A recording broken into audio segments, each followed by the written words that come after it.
powerful idea. And remember, I said earlier on, if you take a learning map and reproduce that from memory, then you will really lock it down. It's like photographic memory, right? Okay, now I'm going to give you the world's best memory trick. This is the way that the memory champions learn to memorize 4 or 5 packs of cards in sequence. But I'm not going to do it now. I'm going to do it at the end as an extra session for you. So you can look forward to that. It's the most powerful memory trick of all. But you'll have to wait till the end of the video for it. Okay. Right. Again, does all this make sense about memory? Which of the memory techniques are you going to use? Which will you try first? And above all, are you going to try that revision pattern which raises your ability to remember a topic by 400%? If I were you, I would. I'll see you again in the 5th section, which is called Evaluate Your Learning. Welcome back. We're now going to be talking about the 5th in this cycle of learning, which is evaluate what you know. Now, what do I mean by that? What I mean is, how do you know unless you've tested yourself? So I think it's pretty poor if you wait to be tested. Well, I like to test myself. So I'm not relying on the teacher. I know that I know. So this is what it's all about. Remember, at the very beginning, learning strategy number 1, a 3-star learning strategy, was setting a goal. I will understand that, or I will be able to do the following. But you have to check whether you really did. How well did you do? Remember, we likened it to playing a computer game at different levels. And we looked at a success scale, didn't we? That a 5-point success scale to see just how well do you really understand this. Now, I'm going to let you into secret here. I'm going to tell you how teachers work. And what they basically do is let's say it's a science report, they have a kind of chart like this, and they say, well, when I'm looking at a science report, I look for the content. How well was it done? How well was it argued? Did the student understand everything? Did he use documentation, references, quotations? Did she spell and get the grammar correct? And you know what the teacher does? They mark it like this. They say, well, I would give them a 3 on the scale for content. I think the documentation was great. I'll give it a 4, and the spelling was perfect. I'll give it a 5. That, if you really want to get inside learning, and if you really want to evaluate, check your own learning, that's the way to do it. Now, at this point, you are really a sophisticated learner, but why be anything else? Okay, so this is a reminder of the technique number 1, that setting yourself a goal, understanding what success looks like. In other words, this success criteria. We suggested it's a 5-point scale, and checking how well you did. And I've given you an idea how to do this in quite a lot of detail, and how to be really sophisticated at checking how well you know. The summary, if you are evaluating your own learning, is that everybody, absolutely everybody, can become a better learner. Because quality learning depends on effort and techniques. And we've already looked at 9 of the 10 techniques for learning. It's in your own control. Nobody else is going to stop you become a better learner. You can control your own learning. And if you follow these 10 world top learning techniques, you will massively improve your ability as a learner. Another idea in this whole area might be a question bank. I think this is a good idea. Many of my students do this, work with partners to think about what questions could be asked about the topic, put the questions on a card, maybe test yourselves, the answers on the back, test yourselves with it. And by the way, if you do this, if you create all the questions you can think about a topic, when you get to the exam, you won't be stressed because basically you'll have thought about all the questions you might be faced with and you will have thought about the answers. I think this question bank idea is a powerful idea. It's not one of the top 10, but it's still a very good idea. Okay, so let's take a break again, and I'm inviting you to look back on your notes, the handouts, and ask yourself, are you going to check your own work? Are you going to carry on before, like don't bother? Or are you going to use that 5-point scale and really know how to check your own work and how to produce quality work? Because very simply, effort equals success. The only place that success comes before work is in the dictionary. Welcome back and to the 6th and shortest and final of the cycle of learning. It's called reflect. In this case, not on what you were learning, but how were you learning it. Now, this whole program is kind of, I call it like a toolbox, really. And in as much as a hammer boosts the power of your arm, or binoculars boosts the power of your eyes, this toolbox of learning techniques, these 10 top learning techniques, they boost the power of your brain. So the final thing, as I said, is reflection, and it's very simple. I would say all you need to do really is to sit back and think about the learning tools and techniques that you're using. I'm now talking in the future when you're actually using these techniques. And asking yourself questions like, why did we do it that way? What went well? What could have gone better? What needs more work? What can I learn from any mistakes I made? Because you're going to make mistakes, but the important thing is learning from them.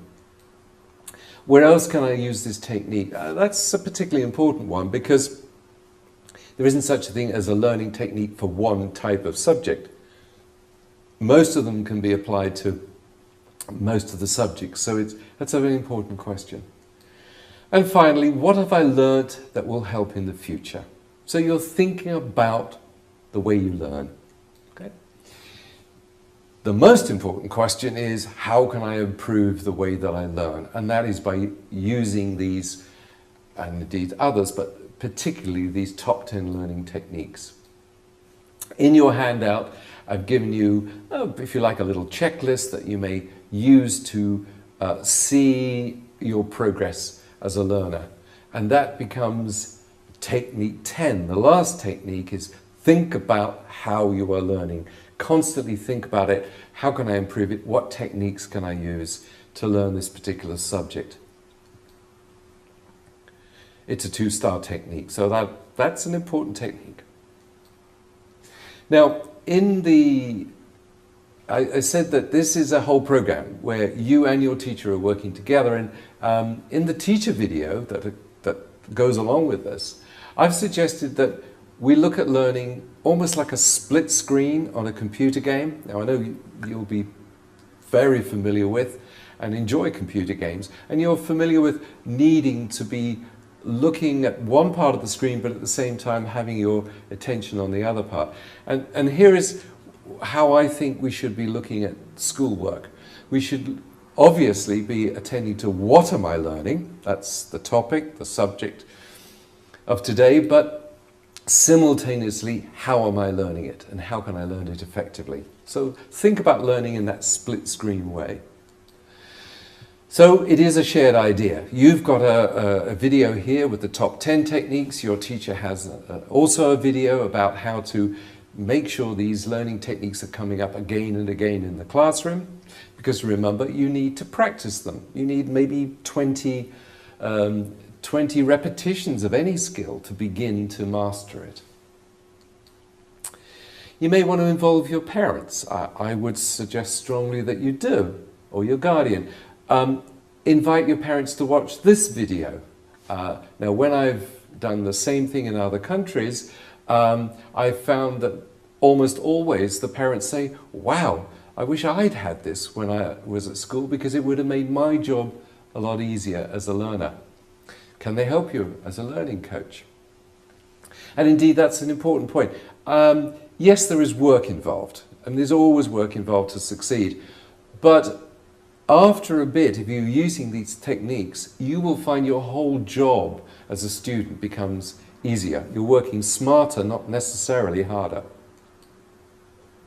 So, in your handout is the top 10 learning techniques. Any one of those techniques is capable of boosting your learning power, your results by up to 20 points. So imagine what will happen if you combine all of those learning techniques together. Of course, you won't improve your ability to learn by 1,000%, but it's going to go up an awful lot. What now? Okay, well, I would suggest, if you haven't already done that, you print out the handouts, you plan which techniques you will start to use. I mean, you can't do them all at once. Plan to use all of them over the next 3 months so you get a feel of how they're working for you, which are working best. Note which work best and concentrate on those. I'm going to leave you with this thought. I think in life there are two sorts of people.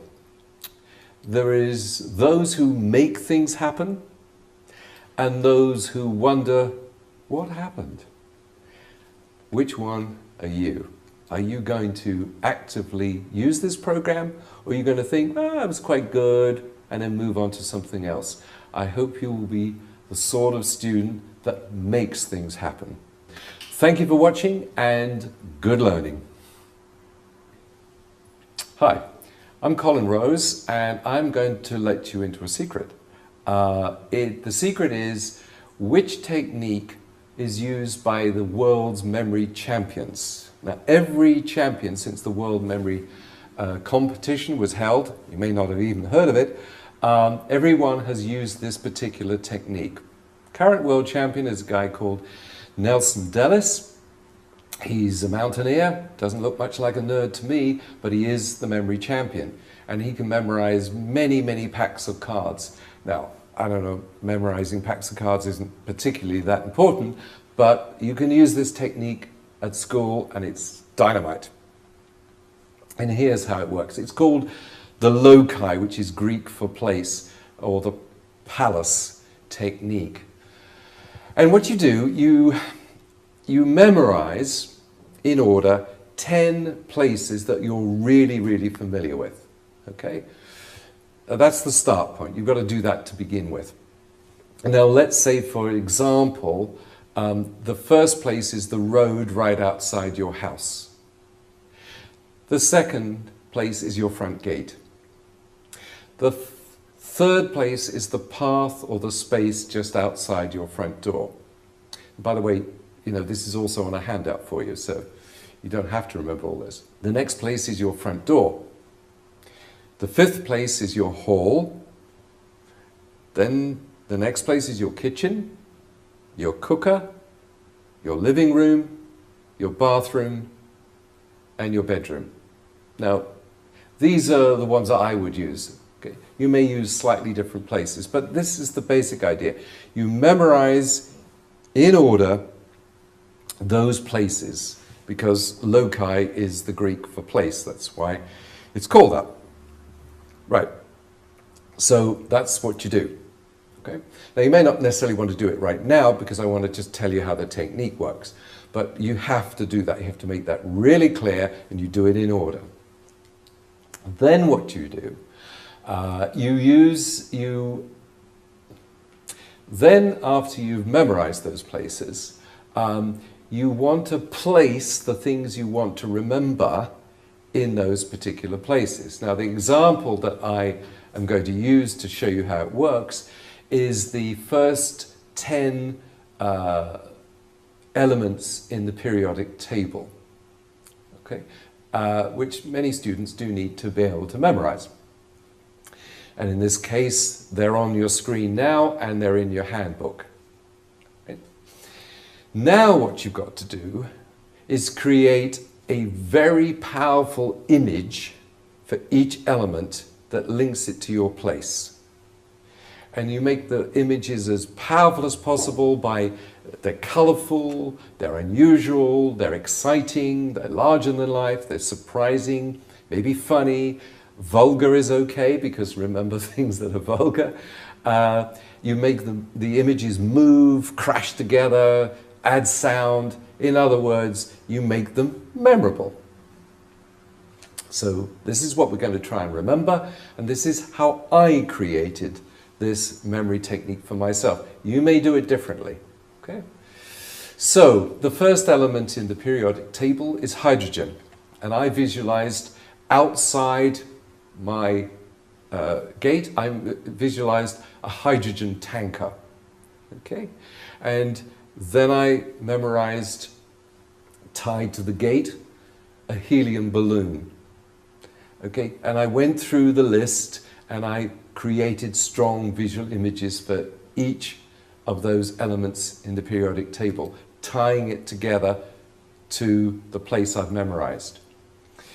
Okay, so let's see how this works in practice. The first element in the periodic table is hydrogen. I memorized a hydrogen tanker on the road outside. That was my first place. It exploded. Okay, big fireball. That was the hydrogen. The next one was helium, and I envisaged, remember, you get helium balloons. I saw a big red helium balloon with happy birthday on it, bobbing about, tied to my front gate.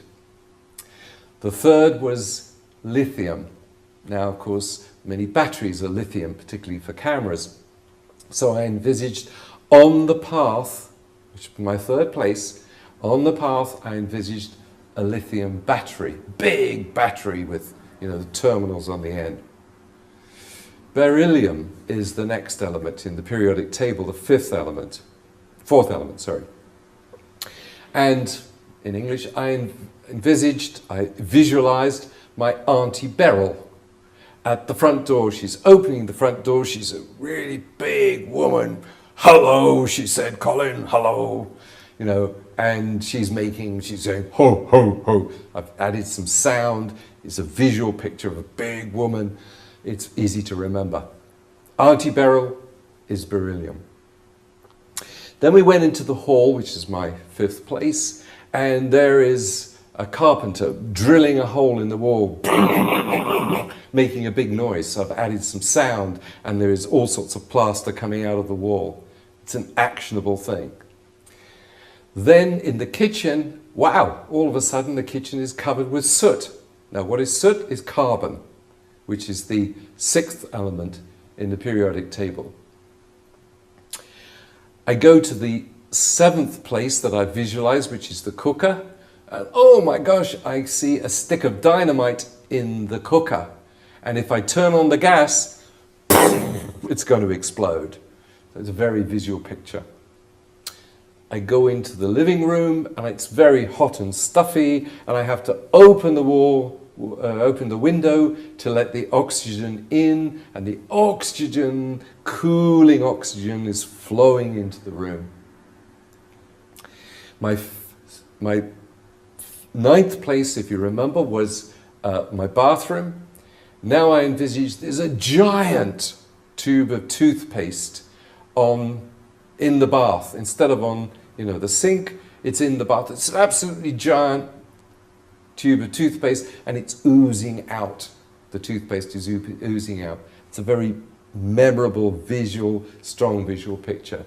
And finally, I go into the bedroom, which is my 10th place, and there is a neon sign flashing that says, "Welcome to the bedroom." That's my 10th place, and neon is the 10th element in the periodic table. Now, of course, those are my images. They're not your images. You will need to make your images, but if you use this loci technique and you start with memorizing individual places, you will be able then to memorize at least a list of 10 things that you've got to remember. Now, if you make them, in some cases, key words, which in turn trigger your memory for other things, then that technique is very, very powerful. And I know many politicians who are giving speeches, apparently without notes. That's exactly how they do it. They give a speech, and in their mind they're thinking, the first thing I need to talk about is this, which is in this place, and then they're moving around the places they're familiar with, and each time they go to a new place, it's a new topic, and that's how politicians remember speeches without notes. And it's exactly the same technique that the memory champions used. Every memory champion uses this technique, so it's a good secret, and I'm sure it's going to help you at school. Hi, I'm Colin Rose, and I want to tell you a little bit about how you can construct awesome essays, essays that get high grades in an exam or in your school classroom. It's not very difficult, but you need to follow a little pattern. Here's how it's done. First of all, you plan it. In your little printout, which you've got, is exactly what you do. How to plan and all the elements that go into an awesome essay. You do need to plan it. I'm sorry, guys. Don't start typing and then edit afterwards. Plan it in advance. And this on the screen now is what you have as a handout in order to plan every element and do it properly. But very briefly, let's look at how you construct a really good essay. You start with the content, you do some research, and that's around 40% of the time. And of course, you're researching for the internet, books, whatever. And then you group the ideas together, rather like this map here. So you're planning it on a map with the basic ideas grouped together. You're looking, the writing element is about 20% of it. You're looking at what's sort of the beginning, you should set the scene. The middle of the essay, of course, develops the whole ideas and the theme using bullet points and subheads. And the end is a summary, which is the answer to the question. I mean, one of the really important things to start with is, are you answering the question that was asked, or are you answering the question you hoped it would be? Make sure you're answering the question that was asked. Then when you get to the edit, so you do that in draft, and you do that fairly quickly. That's the time. Don't bother about the spelling, don't bother about the style at this point. Now you go back the next day, ideally, and you think about the style, and you begin to edit. And editing is something like 40% of the total amount of time in preparing a good essay. You think about, does it need subheads?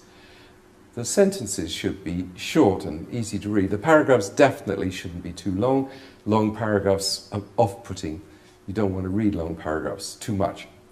Can you give some good examples? And then when you get to the ending, have you given a punchy ending? And I'll suggest how you do that in a moment. I would suggest too, if you're doing a really good essay, read it out loud, because sometimes it sounds very different from just reading it silently. Above all, does it answer the question? And finally, spell check. Now that's the structure of how you would create a good essay. And now let's look at one or two points in a little bit more detail. Okay, where do you start? Well, you start in the middle. Okay, most people would start at the beginning. Don't do that, start in the middle if you're doing it on a computer. Visualize a specific person, because essays that are written vaguely are not very interesting. So imagine a particular reader. Okay, write for that reader. Make it personal. The opening, when you write it, has to grab them. Now, if you're writing in an exam, you think about this. The examiner is probably going to read 100, 200, 300 essays, and he's going to get bored, or she's going to get bored. So make that opening interesting. Make them want to read it. The purpose of the opening sentence is to get somebody to want to read the rest of your essay. Okay? And the purpose of the second sentence is to get them to read the next sentence. So build it up and make it interesting. It is, as I said, the first thing that an examiner sees when they're going to grade it, so make it good. The closing of your essay, take on a piece of paper, take the 10 key words that would summarize what you've said and try and incorporate them into a really punchy paragraph. And remember, that's the last thing that an examiner or a teacher is going to read before they give you a grade. So make it a good, punchy ending. Motivating writing. What do people like to read? Well, first of all, they don't like to read long paragraphs. It's kind of boring, it's dull, I don't want to read this. Make the sentences relatively short. Any sentence over about 10 to 12 words long is probably too long. Keep the paragraphs fairly short so that it looks readable, it looks attractive. Put subheads in it so that it guides the reader through what is going to come. Use bullet points if it's appropriate, because they kind of, again, make it easier to read, more attractive to read. And put quotations in there when you possibly can. If you're writing for an exam, the rough formula is you're going to be spending about 15% planning time, about 75% of the time writing, and the remaining 10% of the time in editing, because you won't get it right the first time. If you're writing a report or an essay that's not in an exam room, well, the ratio is about 40% research, 20% actual writing, and then 40% editing. What most students make a mistake over is they don't edit it enough. They finish it, they think, thank goodness it's finished, and they don't go back and edit. Whereas in fact, I write professionally, it's my job, as well as training and training teachers and students. And that's the formula I use. You cannot get a perfect essay without editing it. You have to maybe leave it overnight, go back to it, and then you'll see where you can improve it and edit it.